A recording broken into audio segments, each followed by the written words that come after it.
New research shows up to 45% of people infected with COVID-19 do not show any symptoms, but that doesn't mean that they're immune from harmful side effects.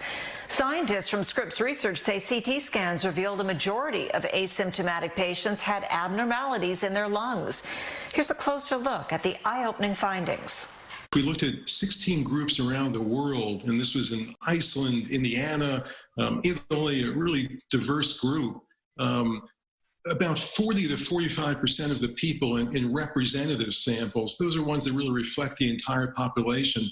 Although they were infected, they had no symptoms. People think if you're asymptomatic, you're kind of scot-free. You look and you feel fine. A large fraction of the people, more than half, actually had abnormalities, so these hazy regions they call ground glass opacities in their lungs. And that's concerning. We don't really know the long-term implications of that for people's health.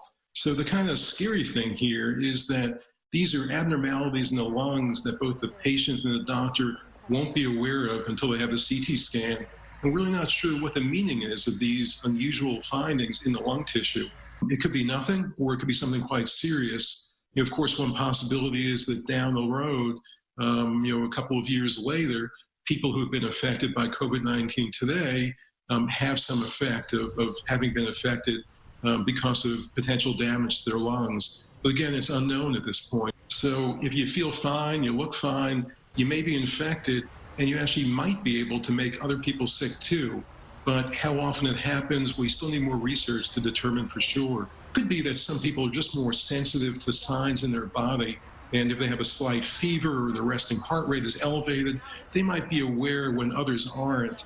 But the bottom line for people is you can look and feel fine, but in fact, you still can be infected. And when you're infected, unfortunately, you can make other people sick too. I think it's a reminder that we're still learning a lot about this disease. So this is an example of asymptomatic, not necessarily meaning harm-free for people.